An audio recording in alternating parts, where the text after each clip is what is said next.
Hello guys, it's Brigadier Charles again, and I'm going to be looking at Wargames, Soldiers and Strategy. I'll just zoom in for you. This is a magazine in the UK, it may well be in the States, but I'm not sure. It's a fantastic magazine, really nice glossy pages. Obviously here you've got adverts in the front, you've got some gripping beast and war paint, and then it's a very good magazine. This is, I believe, last month's copy, which focused on this is a 28mm converted wrecked Stuart. It also has a few really good articles and reviews in it. So I'll just look at the two copies that I've got. It's £4.20, which is about the standard in terms of price for a wargaming magazine. Wargames Illustrated, which is the big Flames of War magazine. Here's one here from, I believe, last year. It was around the same time as last year's Salute convention, because it has the, if I can find it for you, it's got the whole Gallipoli and the massive Gallipoli board that featured in Salute 2011, I think. Wargames Illustrated, if you're a big Flames of War guy, this is probably the one for you. They work a lot with Battlefront. Here you'll get the previews of things like Devil's Charge, and you'll get a lot of the Flames of War reviews and extra missions and columns by Battlefront producers and writers. Sorry, my voice is going a little bit. But it's £4.50. It's quite a good magazine for quite a while. That did me. Both of these are cheaper than White Dwarf, and they actually feature things that are not Games Workshop. I'm not keen on Games Workshop. That was where I got into the... Well, it's one of the ways I got into the hobby. I'd always liked historical wargaming, mainly Napoleonic. But White Dwarf I did buy for years and years and years. Initially had some good painting advice and interesting articles, again, only on GW stuff.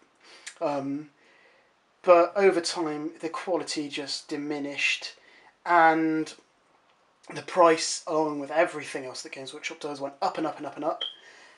And frankly, it just became a big advertising board for Games Workshop product. And that's not what I want. I want a magazine that is high quality, not too expensive, although I'm willing to pay, £4.20, I'm happy to pay that every month. So it's not too expensive. Reviews of stuff from the wargaming market in general. Insight into different types of rules, different games, different things that are out, new companies that are putting stuff out. Well presented, well written, professional, which I must say this very much is. And, advice on putting together a scenic base, which is the cover for this. They show you step by step how to make this. And painting advice. That's one thing I'm desperate for, and I look everywhere for it, is good painting advice. And this also, I'll show you this copy, has plenty of different rules. So you get a nice, easy to read. I'll just pan out for a bit for you. Sorry about the lighting. I'm still working out how to do that. But look, easy to read table of contents. Editorial, which is always interesting. And here we go. You get the news, the updates. So, online, they've got their website, Wargames, Soldiers and Strategy Online. And then they'll have news about events. So here, the other Partisan, which I believe is a Spanish event. Held in Newark. You get Alpha Eras, which is a Spanish event in Barcelona. You get the Rumour Mill, which talks about different kinds of rule sets that might be coming out. Sorry about the shake, I'm just trying to adjust the camera. So different rule sets that are coming out. And sponsored, just bits and bobs of news and other stuff. And this is one of my favourite bits, is their reviews. As you can see, it's really well presented, nicely laid out, close-ups of the different figures, and they are very impartial reviews. If they like it, they'll let you know. If they don't think it's any good, generally if it's rubbish, it won't be in the magazine. But if it's so-and-so, then they'll include it and they'll tell you what the good bits are. So here you have a Kettengrad by Bolt Action, good review on that. The Roman Scorpion from Warlord Games, that's the one. French Foreign Legion. So, you know, they cover stuff that maybe doesn't get covered as much in other things. And this is a really interesting looking steampunk game. So yeah, lots and lots of reviews, which is good, because otherwise you're buying stuff blind, which isn't always fun. So, Rick Priestley writes for this. Fantastic writer, wrote some of the best stuff Games Workshop came out with. And he writes the Warlord Games rule sets, the Black Powder sets. So, good reviews. You know, it's a very well laid out magazine. You know, it's gone from Western here to covering 1300s, 1400s naval warfare. This issue had a big focus on the American Civil War. So you can see big dioramas with models, artwork showing you uniforms, really historically accurate, but it doesn't take it's not, you know, anal. And it covers, you know, within one article, it's covering 28mm, 50mm, or 52, I can't quite remember. And then it goes all the way down to tiny little 6mm, which I admit, until I read this, I never seen as really anything competitive with 28mm and then 15mm, which I fell in love with.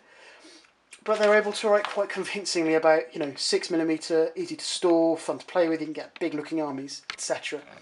So it's, again, reviews. So they've looked at, so their theme for this issue is American Civil War. So here they'll review for you different scales and different companies.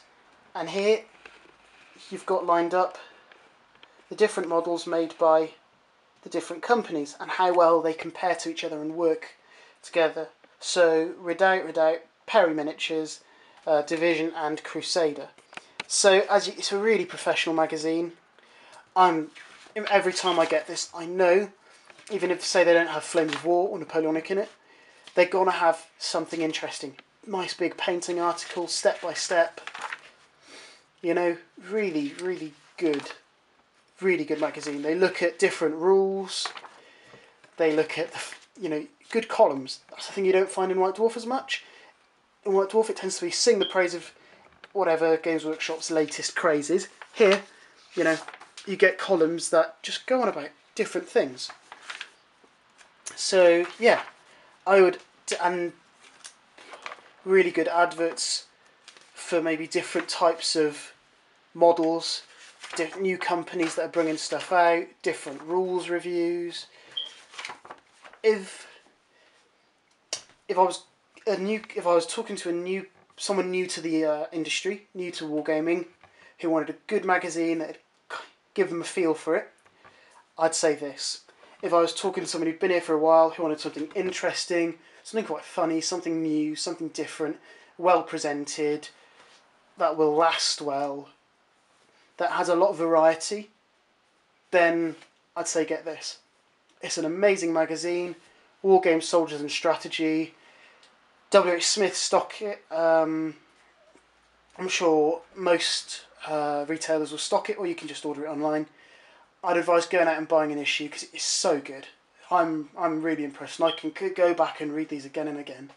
So yeah, there's my little review of Wargames, Soldiers and Strategy. I hope you've enjoyed, and I really do hope you go out and buy one of these and you get as much fulfilment out of it as I do. So there you go, that's Brigadier Child logging off for today, so have a nice day.